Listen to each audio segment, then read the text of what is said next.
Եթերում լուրերի ժամն է, բարի երեկո։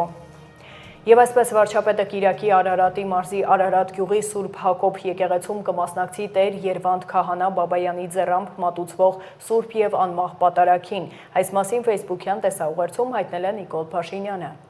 Առաջիկա Կիրակի օրը նոյեմբերի 23-ին Արարատի մարզի Արարատ գյուղի Սուրբ Հակոբ եկեղեցում կմասնակցեմ Տեր Երվանդ Քահանա Բաբայանի ձեռամբ մատուցվող Սուրբ եւ անմահ պատարագին։ Հանրապետության նախագահը պաշտոնական այցով Թբիլիսիում է։ Շոթա Ռուսթավելի օդանավակայանում Վահագն Խաչատուրյանին դիմավորել են Վրաստանի արտգործնախարարը, նախագահի աշխատակազմի ղեկավարն ու Հայաստանում Վրաստանի արտակարգ եւ լիազոր դեսպանը։ Դիմավորման արարողությունից հետո կայացել է Հայաստանի եւ Վրաստանի ղեկավարների հանդիպումը։ Կողմերը քննարկել են ռազմավարական գործընկերության շրջանակում գործակցության զարգացման ընթացիկ դինամիկան եւ հետագա զարգացման ուղղությունները։ Վահագն Խաչատուրյանը ներկայացրել է 2026-ին Հայաստանում անցկացվելիք COP17 եւ Եվրոպական քաղաքական համայնքի 8-րդ գագաթնաժողովի նախապատրաստության ընթացքը, կարևորելով Վրաստանի մասնակցությունն այս միջազգային միջոցառումներին։ Քննարկվել են նաեւ տարածաշրջանային զարգացումները, մտքեր են փոխանակվել Հարավային Կովկասում խաղաղության հաստատման, տրանսպորտային ճանապարհների եւ լոգիստիկ միջանցքների ապաշրջափակման, այդ թվում TRIP նախագծի շուրջ։ Անդրադարձ է եղել նաեւ Վրաստանի համար դեպի Պարսից ծոց հասանելիության ապահովող կապուղիների եւ Գյումրի-Կարս երկաթուղու գործարկման հնարավոր եղանակներին, որոնք կարող են ամրապնդել Եվրոպա, Կենտրոնական Ասիա տրանսպորտային հանգույցը։ Կողմերը հաստատել են պատրաստակամությունը շարունակելու համատեղ աշխատանքը խաղաղության, կայունության եւ փոխշահավետ գործակցության ամրապնդման ուղղությամբ, ընդգծելով, որ տարածաշրջանի ժողովուրդների անվտանգ ու բարեկեցիկ ապագան համատեղ եւ պատասխանատու աշխատանքի արդյունք է։ Շարունակենք գլխավոր դատախազությունը Վարդան Ղուկասյանի եղբոր թոռան Նարեկ Ղուկասյանի եւ փաստաբան Ռուբեն Մխիթարյանի խափանման միջոցների փոփոխության հետ կապված որոշումները կբողոքարկի Վճռաբեկ դատարանում։ Հիշեցնեմ, Վերաքնիչ քրեական դատարանը դատավոր Վազգեն Ռշտունու նախագահությամբ վերացրել է փաստաբան Ռուբեն Մխիթարյանի խափանման միջոց կալանքը։ Որևէ խափանման միջոց չի կիրառվել։ Վերացվել է նաեւ Նարեկ Ղուկասյանի խափանման միջոցը։ Ազգային ժողովի պատգամավոր Երևանի նախկին քաղաքապետ Տարոն Մարգարյանի գույքերի եւ դրամական միջոցների վրա կալանք է դրված։ Գլխավոր դատախազությունը ապօրինի ծագում ունեցող գույքի բռնականցման հայցով պահանջում է Տարոն Մարգարյանից ու նրան փոխկապակցված անձանցից բռնականցել ավելի քան 2 միլիարդ դրամի գույք ու դրամական միջոցներ։ Հիշեցնեմ, դատախազը սեպտեմբերի 8-ին դատարան է հանձնել Տարոն Մարգարյանի վերաբերյալ քրեական վարույթի նյութերը։ Նրա նկատմամբ հանրային քրեական հետապնդումը հարուցվել էր պաշտոնեական լիազորությունները, նաև այլ անձանց օժանդակությամբ, իշխանական, ծառայողական լիազորություններն ու դրանցով պայմանավորված ազդեցությունն օգտագործելով հանցավոր ճանապարհով ստացված առանձնապես խոշոր չափի գույքն օրինականացնելու պետական սեփականություն հանդիսացող հողամասն ինքնակամ զավթած անձանց նկատմամբ վարչական պատասխանատվության միջոցներ չկիրառելու համար։ Քրեական գործը գտնվում է նախնական գաղտնալսումների փուլում։ Բողոքի ակցիայի անցկացվել ազգային ժողովի մոտ, մասնակիցները պահանջում են վարչապետի հրաժարականը։ Նրանց կարծիքով մեր կայացած պետությունը 7 տարվա ընթացքում ավերվել է, տապալվել է անգամ պետական ապարատը։ Ակցիայի մասնակիցները հայտարարել են, որ երազում են խաղաղության մասին, բայց պետք է գիտակցել, որ խաղաղություն կարող է լինել միայն այն դեպքում, երբ պետությունն ուժեղ է։ Սկսենք դրանից, որ 7.5 տարի արդեն Նիկոլը իշխանության է, եւ եթե սկզբից իր բոլոր ձախողումները ինքը միանգամից բարդում էր նախկինների վրա մեղադրելով նախկիններին, ապա 7.5 տարի բավարար է, որ անգամ փլատակներից հանել երկիրը, այլուր ինքը կարողացավ 7.5 տարում ամբողջությամբ ավերել մեր այո մասամբ խնդիրներ ունեցող, բայց կայացած պետությունը։ Եվ փաստացի, երբ որ մենք դա փորձում ենք ընդհանուր նայենք, ինչ ունենք մենք այսօր, մենք այս ընթացքում կորցրել ենք մեր տարածքները, մենք կորցրել ենք Արցախը, բայց նաև կորցրել ենք Հայաստանի Հանրապետության տարածքները, ընդ որում տարածքները, որոնք որ սահմանված էին խորհրդային քարտեզով։ Այս ընթացքում մենք ամբողջությամբ կորցրել ենք այն հիմնարար սրբությունները, վեհությունը, զորությունը, որ դպրոցներում անգամ ունեինք, որովհետև հաղթանակած ազգ էինք եւ հիմա փաստացի պարտված եւ այդ ամբողջի հետ մեկտեղ մենք նայում ենք, որ անգամ պետական մանր կառույցները փաստացի չեն աշխատում, այսինքն Նիկոլը հաջողեց տապալել ամբողջությամբ անգամ պետական ապարատը եւ սա այն փաստերն են, որոնց մասին Երևի թե անիմաստ է նույնիսկ հնչեցնել այնուամենայնիվ նորից ու նորից հնչեցնում ենք նրանց համար, ովքեր որ դեռ սխալվում են կամ դեռ թյուրիմացության մեջ են։ Մենք, ինչպես որ աշխարհի բոլոր լավ մարդիկ երազում ենք խաղաղության մասին, ոչ միայն ձգտում ենք կամ կողմ ենք խաղաղության, այլև հենց երազում ենք խաղաղության մասին։ Բայց մենք պետք է ընդունենք ու գիտակցենք, որ խաղաղությունը միայն ուժեղների մենաշնորհն է, եւ խաղաղություն կարող է լինել միայն, երբ որ պետությունները ուժեղ են, այլ ոչ, երբ որ մենք հանձնում ենք հողեր, նվաստացած ենք, այդպես խաղաղություն հնարավոր չէ ունենալ։ Եվ եթե մենք նայենք Նիկոլին, ով Արգզի դավաճան է, ինչպես կարելի է հավատալ, որ դավաճանը կարող է երկրին բերել խաղաղություն։ Մարդիկ կարծիք արտահայտելու համար ապօրինի դատվում են։ Նիկոլի բերած Հայաստանը այն Հայաստանն է, որտեղ մարդիկ վախենում են ազատ խոսել, որովհետև իրենց տանը կարող է լինեն ժուժոքներ, իրենց կարող են տեսանկարահանել։ Եվ Նիկոլի Հայաստանը, բերած Հայաստանը այն Հայաստանն է, որտեղ մարդիկ ընտրությունների մասնակցել համարձակվելու առաջ պիտի մտածեն, որ կարող է հետո իրենց հարազատների, հարևանների, բարեկամների տները մտնեն խուզարկության։ Եվ այսպես կարելի է երկար թվել այդ բոլոր բռնաճնշումները եւ բազմաթիվ մարդիկ, որոնք որ մինչ այսօր սատարում են Նիկոլին պնդելով, թե Նիկոլը մեզ տանում է դեպի Եվրոպա, խնդրում եմ ասեք, թե այս բոլոր բռնաճնշումները, որ եվրոպական արժեհամակարգում են տեղավորվում, դա նորից հերթական կեղծ թեզերն են, որոնք որ իրականում փաստերով միանգամից հերքվում են։ Ինքը փորձում է այս ձևով հարվածելով հայ եկեղեցուն հարվածում է մեր ընտանիքներում, մեր յուրաքանչյուր հայի ծիսական այդ ամբողջ համագարկը, այն բոլոր ծեսերը, գնունք, չգիտեմ, ծնունդ, այդ բոլորը ինքը նենքափոխում է եւ մեծ սպառնալիք է մեր ազգի ոչնչացմանը, բնաճնչումին։ Սիգ ձկնատեսակի համար դրույքաչափը 3 անգամ կավելանա 65 դրամից դառնալով 200 դրամ։ Շրջակա միջավայրի նախարարության ռազմավարական քաղաքականության վարչության պետն է ներկայացրել օրենսդրական փոփոխությունները, որոնցով վերանայվել են կենսապաշարների բնօգտագործման վճարները։ Լուսինե Ավետիսյանի խոսքով բնօգտագործման վճարների վերանայման նպատակն է արժևորել ձկնատեսակների ռեսուրսները։ Ավետիսյանը պատասխանել է հարցին, արդյոք սա չի հանգեցնի շուկայում սիգի գնի բարձրացման։ Այս նպատակը ինչն էր, որպիսի ռեսուրսների արժևորվեն, այսինքն դրույքաչափերը վերանայվել էին շատ վաղուց, այսինքն 2006 թվականին էին վերանայվել մեկ անգամ դրույքաչափերը, դրանից հետո կիրառվել էին որոշակի գործակիցներ նոր հարկային օրենսգրքի ընդունմամբ, սակայն դրանք բավական ցածր են, որպիսի ճիշտ գնահատվի ռեսուրսի արժեքը։ Բոլոր կենթանական աշխարհի տեսակների համար դրույքաչափերը ավելացվեցին այս կարգավորումով մոտ 2 անգամ, սակայն սիգ ձկնատեսակի համար այս պահի դրությամբ գործող դրույքաչափը 65 դրամ է, այն ավելացվեց մոտ 3 անգամ, որ 26 թվականի հունվարի 1-ից դրույքաչափը սիգի համար սահմանվել է արդեն 200 դրամ։ Մյուս կենթանատեսակների մասով դրանք մոտ կրկնակի անգամ են ավելացվել։ Եվ եւս մեկ անգամ նշում եմ, որ այս դրույքաչափերի ավելացումը նպատակ ունի արժևորելու մեր ռեսուրսները։ Բայց բացի դրանից կարգավորումը միայն դրույքաչափերի ավելացմամբ չի պայմանավորված, փոխվել է ընթացակարգը վճարման։ Եթե այսօր գործող օրենքով մինչև ուժի մեջ մտնելը 26 թվականից պետք է վճարվի փաստացի օգտագործման համար, 26 թվականի հունվարի 1-ից վճարները պետք է իրականացվեն արդեն տրամադրված չափաքանակի համար։ Սա ինչ նպատակ է հետապնդում, որովհետև եթե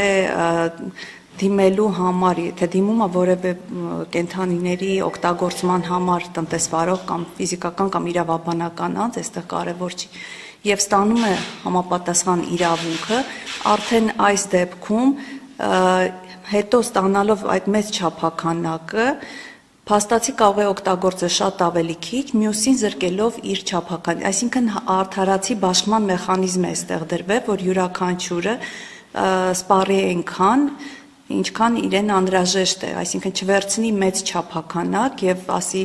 օգտագործել եմ օրինակ սիգը վերցնում ենք շատ ավելի մեծ չափականակով, բայց փաստացի որսվել է սկան եւ փաստացի մյուսին, որը կարող էր այդ չափականակը օգտագործել, այդ իրավունքից զրկվում է։ Սա է եղել հիմնական նպատակը այդ մեխանիզմի արդարացի բաշխման համար։ Նշեցինք, որ սիգը այսօր շատ կարևոր դեր ունի նախ Սևանա լճի էկոհամակարգի համար, ինչպես նաեւ պարենային անվտանգության տեսանկյունից ինքը բավական այնպիսի ռեսուրս է, որ դրա արժեքը շատ ավելի բարձր է եւ եթե մենք հաշվենք, որ այսօր շուկայական գինը վաճառքի գինը 1000-ից միգուցե 1500-ի է տատարվում, երբ որ գնահատումը իրականացնում ենք հարկային օրենսգրքում փոփոխությունների, գնահատվել է, որ մոտ 1000 դրամ է, պատկերացրեք 1000 դրամի մեջ ընդամենը բնօգտագործման վճարը կազմում է 65 դրամը։ Եվ այստեղ այս արժեքավոր ձկնատեսակը եւ որպես սննդային նշեցի պարենային անվտանգության տեսանկյունից գնահատված չէ եւ որպեսզի նաեւ բնօգտագործման վճարի կարգավորիչ ֆունկցիան ճիշտ կիրառվի, այդ նպատակով կոնկրետ այս ձկնատեսակի համար փոքրինչ ավելի սահմանվեց որպես արժեքավոր ռեսուրս մեր պետության, մեր երկրի համար, մնացածի համար կրկնակի անգամ, բայց ինչպես նաև հաշվի առնվել գնաճ այս տարիների ընթացքում, որ էլի գների բավական աճ ենք ունեցել, էլի կրկնակի անգամ այդ ժամանակահատվածը գնահատվել էր, բայց էլ եմ նշում, որ սիգի մասով առանձնահատկությունը պայմանավորված է իր արժեքավոր տեսակ լինելու հանգամանքով։ Իսկ հետաքրքիր է ակնկալում եք կամ ձեր վերլուծությունները ինչ են ցույց տալիս շուկայում սիգի գնի արժեքի բարձրացում կանխատեսվում է այս փոփոխությամբ պայմանավորված։ Տեսեք, փոփոխություն կարող է լինել, բայց տարբերությունը ընդամենը 135 դրամ է եւ դա չեմ կարծում, որ շուկայի վրա որևէ, այսինքն իր բալանսի վրա որևէ մեծ ազդեցություն կրի։ Այժմ առաջարկում եմ ծանոթանալ աշխարհում կատարվող իրադարձություններին։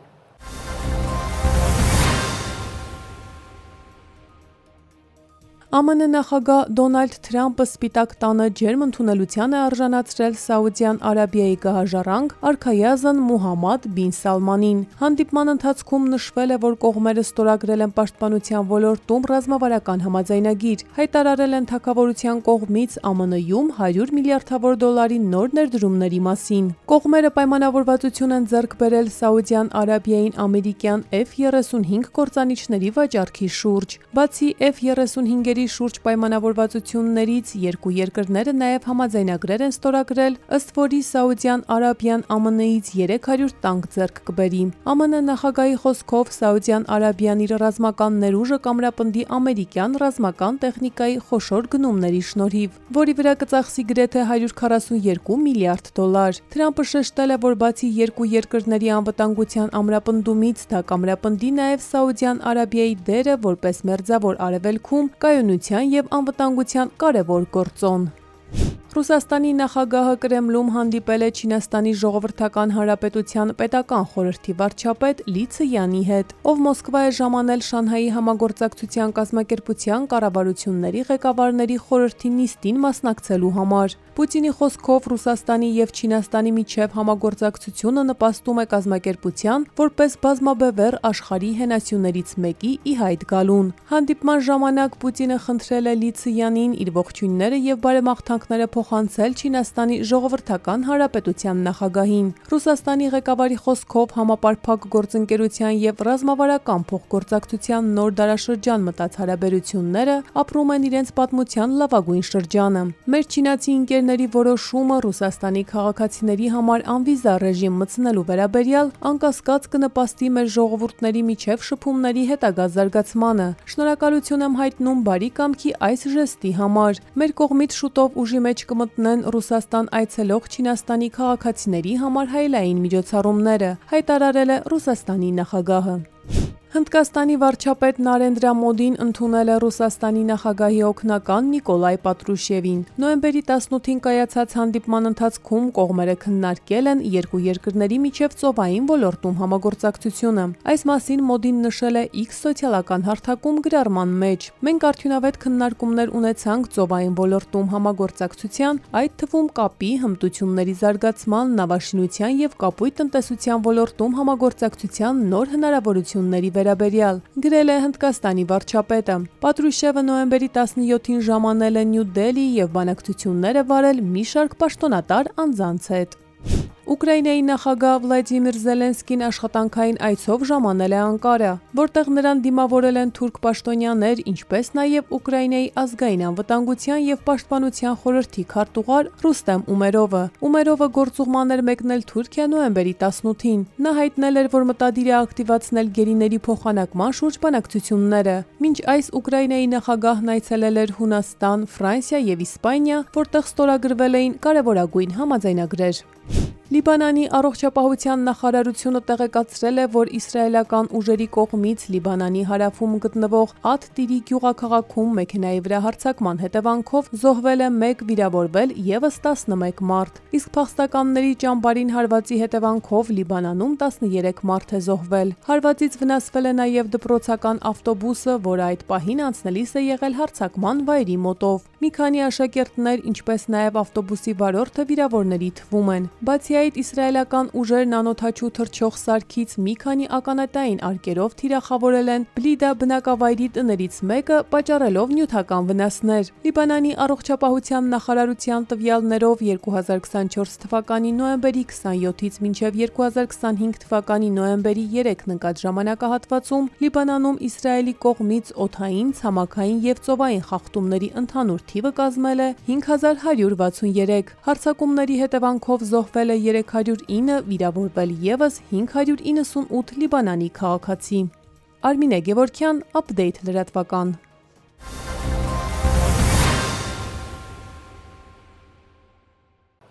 Շարունակենք խոշոր ու ողբերգական վթար Արմավիրի մարզում նախորդին Երևան Արմավիր ճանապարհի մեծամոլի նախկին ճանապարհային ոստիկանության հենակետի հարևանությամբ բախվել են Mitsubishi-ն ու Chevrolet-ը։ Ինչպես հայտում է ֆոտոլրագրող Գագիկ Շամշյանը, բախման հետևանքով Chevrolet-ը դուրս է եկել երթևեկելի գոտուց, հայտնվել դաշտում, բախվելով քարերին, իսկ Mitsubishi-ում հրդեհ է բռնկվել։ Մի մարդ տեղում մահացել է, մյուսները տուժել։ Բախման հետևանքով Mitsubishi-ն մեջտեղից կիսվել է, իսկ մահացածի մարմինը փրկարարները հայտնաբերել են մեքենայից դուրս։ Վթարի փաստով քննչական վարչությունում նախաձեռնվել է քրեական վարույթ։ Մեքենաները տեղափոխվել են պահպանվող հատուկ տարածք։ Գյուղտեխնիկայի լիզինգի ծրագիրն ընդլայնվել է, այժմ արդեն հնարավորությունից կարող են օգտվել նաև կոոպերատիվները։ Պետությունը կտա պահանջվող կանխավճարի 30%-ը, վարկն էլ սպառողի համար հասանելի կլինի անտոկոս։ Հայր եւ որդի Նազարեթյաններն ըստ սովորության ցանցից առաջ մի ապսերվ իրենք են նախողին տալիս, հետո գործի գցում տրակտորի շարժիչը, որ նախապես վարած փխրեցրած սևահողի վրա շարքացան իր գործն անի։ Աշտանացանի իրենց բաժին դժվար աշխատատար գործն արդեն ավարտել են, Գետապ բնակավայրի լեռնային հատվածում վարձակալած 57 հեկտար հողը վարել ու ցորեն են ցանել, մնում է լեռնալանջի այս փոքր հատվածում սերմնացան անեն, հողագործական տարին ամփոփեն։ Հավաստագրված սերմերով որակյալ ցանք սանելու պետական աջակցության ծրագիրն ինչ կա, մշակության մակերեսը գնալով ընդլայնում են։ Հիմա սուբսիդը կա, շատ լավ ծրագիր է, 3-4-ի տեղը 50-60 հեկտար ցանում ենք։ Տարեստարի մշակության հեկտարներն ավելացնել, գործի որակը բարելավել մեծապես նպաստեց նոր գյուղտեխնիկան։ Տրակտորից մինչև շարքացան այլ կցորդիչներ, նաև խոտմամլիչ, հիմա ամեն ինչի նորն ունեն ձեռք են բերել վերջին 6 տարում գյուղտեխնիկայի լիզինգի ծրագրով։ Աշխատել ենք, գումարը փակել ենք, մնացել է մի 6-ից 800 հազարի կարգի, էդել այս տարի փակենք։ Մի հատ կոմբայն ձեռք բերենք աջակցության ծրագրով, որ մեր ցանած բերկու բարիկը հավաքենք։ Նազարեթյան ավակը թեպետ արդեն վաղուց տրակտորը վարելու հերթը որդուն է հանձնել, բայց միշտ կողքին ունեցուկ է, երբ պետք է ղեկին ինքն է նստում, կողմնակի աշխատանքներ ստանձնում, որ ընտանիքի ծախսը թեթևանա։ Մեր գյուղացիները ով որ թիմում է, նրանց գործերն էլ ցանց են կանում, դենց Այդպես գումար ենք աշխատում, ասենք որ մեր այս տեխնիկաների լիզինգը փակենք։ Գյուղտեխնիկայի լիզինգի աջակցության ծրագիրը շարունակում է մնալ ամենապահանջվածներից։ Մեկնարկեց մի փուլում, երբ հանրապետությունում գյուղտեխնիկայի պարկը արդեն շատ հին էր, հյուծված, գործի մեջ անարդյունավետ, մինչդեռ ֆերմերների համար դժվար շատ դեպքերում նաև անհնար էր նորը ձեռք բերել։ Քանի որ ֆինանսական կառույցները գրավի պահանջ էին դնում, վարկի տոկոսագումարներն էին բարձր, պետական աջակցությունն իրավիճակ փոխեց։ Ծրագրի շրջանակներում արդեն ձեռք է բերվել շուրջ 5080 միավոր գյուղատնտեսական տեխնիկա։ Դե դրամային արտահայտման ասեմ, այն 22.3 միլիարդ դրամի մասին է։ Կառավարությունը ծրագրի շրջանակներում սուբսիդավորում է լիզինգի տոկոսադրույքը այն չափականակով, որ ֆերմերների համար սահմանամերձ բնակավայրերում այն հասանելի լինի 0% տոկոսադրույքով, իսկ մնացած բնակավայրերում 2% տոկոսադրույքով։ Կառավարությունը սահմանել է թիրախային թիվ, որ ծրագրով տարեկան 500 միավոր նոր գյուղտեխնիկա ֆերմերներին հասնի, մինչդեռ պահանջարկն ավելին է։ Միայն այս տարի մինչև հոկտեմբեր ձեռք է բերվել 1000-ից ավելի գյուղտեխնիկա։ Մեկ ֆերմերը կարող է լիզինգից օգտվել պարբերաբար, միայն չհատի առավելագույն շեմը, որը 500 միլիոն դրամ է սահմանված։ Գյուղտեխնիկան ոչ միայն նվազեցնում է ծախսերը, նպաստում է արդյունավետ մշակությանը, այլ նաև բերքահավաքի ժամանակ նվազեցնում է բերքահավաքի կորուստները, որոնք հնամաշ գյուղտեխնիկայի դեպքում հասնում են երբեմն 30-ից մինչև 40%-ի։ Կան տեխնիկաներ, որոնք ավելի թանկ են եւ կարող են սպասարկել ավելի մեծ թվով ֆերմերների, համայնքը կարող է դառնալ մեր ծրագրի շահառու, վճարելով 20% կանխավճարը եւ մնացած արդեն ժամանակահատվածում կառավարությունը կսուբսիդավորի տոկոսադրույքները։ Ծրագիրը պարբերաբար բարեփոխվում է։ Հերթականով գյուղատնտեսական կոոպերատիվները այսուհետև եթե ցանկանան նոր տեխնիկա վերցնել, պահանջվող 20% կանխավճարի 30%-ը պետությունը կփոխհատուցի, բացի այդ լիզինգը հասանելի կլինի անտոկոս։ Երևանի պարեկները հայտնաբերել են ավելի քան 150 փաթեթ թմրանյութ, մանրամասները տեսանյութում։ Մայրաքաղաքի պարեկները ծառայություն իրականացնելիս նոյեմբերի 15-ի գիշերը Լուկաշինի փողոցում նկատել են Nissan Magnich-ի ավտոմեքենայի վարորդի եւ ուղևորի կասկածելի վարքը։ Պարեկներին տեսնելուն պես ուղևորը մեքենայից նետել էր պոլիէթիլենային տոպրակ, որում կային կպչուն ժապավենով տասնյակ փաթեթներ։ Ժամը 1:45-ին Լուկաշինի փողոցի հետնամասում թմրամիջոցներ իրացնելու կասկածանքով պարեկները ձերբակալել եւ համայնքային ոստիկանության Մաշտոցի բաժին են ներկայացրել Էջմիածնի բնակիչ 25-ամյա ուղևորին եւ Գորիսի բնակիչ 32-ամյա վարորդին։ Պարզվել է, որ տոպրակում կա ավելի քան 150 փաթեթ։ Վարորդը հայտնել է, որ փաթեթներում մարիխուանա տեսակի թմրամիջոց է։ Կազմված փաստաթղթերն ուղարկվել են քննչական բաժին, հանգամանքները պարզվում են։ Ծանուցում ենթադրյալ հանցանքի մեջ կասկածվողը կամ մեղադրվողը համարվում է անմեղ, քանի դեռ նրա մեղավորությունը ապացուցված չէ Հայաստանի Հանրապետության քրեական դատավարության օրենսգրքով սահմանված կարգով, դատարանի օրինական ուժի մեջ մտած դատավճռով։ Նոյեմբերի 18-ից Uplay-ում հասանելի է նոր 13 վայրկյան դետեկտիվ կատակերգությունը, ինչի մասին է սիթքոմը տեսանյութում։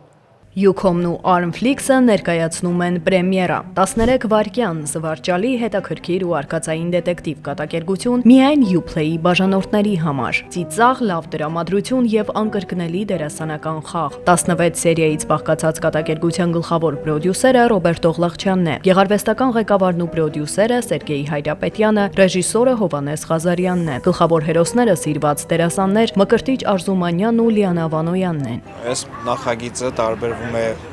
հայկական շուկայի մյուս կատակերգություններից նրանով, որ ինքը ոչ թե հեռուստատեսային ամերիկյան սիթքոմի կանոնների նախագիծ է, այլ ինքը եվրոպական իրադարձությունների կոմեդիա է։ Ես միշտ ուզում եմ, որ մեր հեռուստադիտողը այդ տարբերությունը հասկանա ու հիմա լավ առիթ է, որ այդ տարբերության մասին երկու բառ ասեմ, գոյություն ունեն հեռուստատեսային սերիալներ եւ բազմասերիանոց ֆիլմեր։ Մենք շատ հաճախ այդ երկու հասկացությունները իրար հետ խառնում ենք ու հիմա շատ կարևոր է հենց այս նախագծի հետ կապված այդ շեշտը, որ ինքը հեռուստատեսային սերիալ չի, ինքը բազմասերիանոց ֆիլմ է եւ իր տեխնիկական եւ դրամատուրգիական եւ բովանդակային այդ ամեն ինչով եւ վիզուալ ամենավերջում, երբ որ հեռուստադիտողը կամ դիտողը տեսնելու է կադրը, ինքը բազմասերիանոց ֆիլմ է։ Ամենակարևոր բանը մեր շուկան, սերիալների շուկան սկսում է փոխվել ու առաջինը բացի կադրի որակ եւ այլն, ամեն առաջինը, որ էպիզոդիկ տեսարաններում նկարահանվում են բացառապես դերասաններ։ չկան մարդիկ պատահական, ովքեր որ գալի ուղակի տեքստ են ասում, բոլորը դերասաններ են ու հեռուստադիտողը, հանդիսատեսը իրեն շատ ծանոթ դեմքերի կտեսնի, բացի Մկոյից ու Լիանայից, շատ անակնկալներ կտեսնի։ Լիանա Վանոյանը մարմնավորում է քննիչ Մոնիկայի կերպարը։ Նա իր գործընկեր Սերոփի հետ արդեն երկար ժամանակ աշխատում է թմրանյութերի ամենամեծ ներմուծողին բացահայտելու ուղղությամբ։ Սակայն Մոնիկայի ու Սերոփի բոլոր ջանքերը կարծես թե ապարդյուն են։ Նրանց բազմաթիվ փորձերը ձախողվել են ու Մոնիկան հուսահատության եզրին է, սակայն Սերոփի հերթական հեռախոսազանգը փոխում է ամեն ինչ։ Սերոփը Մոնիկային տեղեկացնում է, որ ինքը շատ կարևոր բացահայտում է արել։ Մոնիկայի մոտ շտապելու ժամանակ Սերոփը վթարի է ենթարկվում ու հայտնվում կոմայի մեջ։ Չնայած ոստիկանությունը վստահ է Սերոփի վթարը դժբախտ պատահար է, Մոնիկան համոզված է։ Սերոփին փորձել են վերացնել։ Հասկանալով, որ միայնակ դժվար թե կարողանա գործը գլուխ բերել, Մոնիկան դիմում է Մայիսի օգնությանը։ Կատակերգությունում Մայիսին մարմնավորում է սիրված դերասան Մկրտիչ Արզումանյանը։ Մայիսը նախկին սպա է, համակարգի լավագույն կրիմինալիստներից մեկը, սակայն առողջական խնդիրներով պայմանավորված նա դուրս է եկել համակարգից։ Մայիսը հատուկ գործողություններից մեկի ժամանակ կոնտուզիա է ստացել, ինչի հետևանքով երբեմն կարծես կորցնում է իրականության զգացումը, ու դա տևում է ընդամենը 13 վայրկյան։ Այդ պահին Մայիսը մեկ մոռանում է ամեն ինչ, մեկ ընկնում այլ իրականություն։ Նրա աչքին անցորդները կարող են երևալ որպես նախկին հանցագործներ, երբեմն Մայիսը ոչ ոքի չի ճանաչում։ Մայիսն ու Մոնիկան սկսում են գործի քննությունն ու շատ արագ համոզվում, որ իրոք Մոնիկայի գործընկերոջ հետ տեղի ունեցածը դժբախտ պատահար չէ։ Այժմ նրանք երկու խնդիր ունեն՝ մի կողմից ապահովել գործընկերոջ անվտանգությունը հիվանդանոցում, մյուս կողմից բացահայտել մեղավորներին։ Սակայն ամեն բան գնալով ավելի բարդ ու վտանգավոր է դառնում։ Աստիճանաբար բացահայտելով գործի մանրամասները, Մայիսի համար պարզ է, հանցագործության հետևում կանգնած է քաղաքի ամենախոշոր կրիմինալ խմբերից մեկի ղեկավարը։ Ի վերջո, Մայիսին հաջողվում է բացահայտել թե գլխավոր չարագործին, թե նրա հետ գործակցող ոստիկանության պաշտոնյային, նրանց ուղարկելով ճաղերից այն կողմ։ Սակայն այս ամենը տեղի է ունենում ծիծաղաշարժ ու զավեշտալի պատմությունների արդյունքում։ Բաժանորդագրվեք, որ բաց չթողնեք 13 վայրկյանից եւ ոչ մի վայրկյան։ Դիտեք Uplay AM-ում։ Uplay-ն ու Anflix-ը ներկայացնում են զվարճալի, հետաքրքիր, արկածային, միայն Uplay-ի բաժանորդների համար։ Նոյեմբերի 18-ից մեկնարկում է 13 վայրկյան դետեկտիվ կատակերգությունը։ Բաժանորդագրվեք, որ բաց չթողնեք 13 վայրկյանից եւ ոչ մի վայրկյան։ Եվ եղանակ առաջիկա օրերին տեղումներ չեն սպասվում, օդի ջերմաստիճանն էլ էապես չի փոխվի։ Այսքանը դուք դիտում էիք Update լրատվականը, հաջողություն։